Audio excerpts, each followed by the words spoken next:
काम धंधा क्या करते हैं? काश्तकारी करते हैं और ये भैंसों का दूध का। अच्छा, ये जगह किसकी है? ये जगह इसकी है। तो आप आदिवासी हैं क्या? जी जी, आदिवासी हूँ मैं। तो कितने साल पहले विवाह किया था आपने? लगा लो कुछ 30 साल लगा लो। शादी की थी? हाँ, शादी तो इनकी पहले भी कोई थी बेगम? पहले तो साथी थे हम दोनों। बड़ी वाली थी हमारी बेगम इनकी, हम दोनों साथी थे। आपके पास जमीन कितनी है? आपके पास जमीन तो यही है मेरे पास। तो कितनी होगी लगभग? 3.5 तो लगा लो शायद। मतलब ये जहाँ हम बैठे हैं, हाँ, और बगल में ये खेत। हाँ, 3.5 तो वहाँ तक बाउंड्री तक। जब सलीम को अपना काम शुरू करना था तो उसने गुड्डी बाई के नाम से ही लोन लिया और भैंसों का काम शुरू किया। अब खेती भी गुड्डी बाई के नाम से मिली सरकारी जमीन पर की जा रही है। अब सवाल उठता है कि षड्यंत्र की शुरुआत आखिर होती कैसे? हम एक शादीशुदा महिला से मिले जो कासिम नाम के मुस्लिम युवक के साथ रह रही थी। उस महिला ने बताया कि वो एक समय पर परेशान थी, तभी उसकी मुलाकात कासिम से हुई और कासिम ने उसके घर आना जाना शुरू कर दिया। कासिम पिछले 3 महीनों से उसके साथ रह रहा है। ये अलग बात है कि कासिम की एक पत्नी पहले से ही है, लेकिन महिला कासिम के लिए अपना धर्म बदलने को भी तैयार है। आप यहाँ कितने दिनों से रह रही हैं? 3 महीने। 3 महीना से। किसके साथ रह रही हैं? कासिम आता जाता रहता है कभी का। अगर उसने कहा कि आप अपना हिंदू धर्म छोड़ दो तो तुम छोड़ दोगे? वो इनकी धर्म में अपना, तो मैं अपने धर्म में छोड़ दूंगा आंटी जी। तो ये जो है जो कासिम, आप कितने दिन से जानती हो? 3 महीना से जानता मैं तो अचानक कैसे?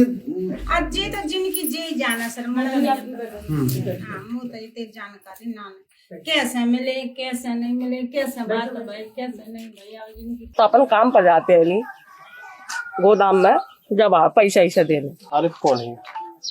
आरिफ मोमडोनों में से। क्या करता है? ठेकेदारी करता है यहाँ पर। अधिकतर को प्रेम के झूठे चंगुल में कुछ ऐसा फंसाया जाता है कि बिना शादी किए भी वो अपनी मर्जी से मुस्लिम युवकों के साथ रहने लगती हैं। महिलाएं सुख सुविधाओं के चलते कुछ कहना नहीं चाहती, बात करने को भी तैयार नहीं होती, लेकिन पूरे श्योपुर में ऐसे हजारों मामले मिल सकते हैं।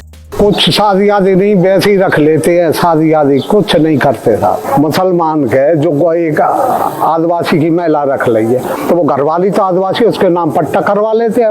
एक तो ये है कि जैसे अपना समाज मतलब छोड़ के दीगर चली गई तो उसको मतलब उसका फायदा उठाते ही है,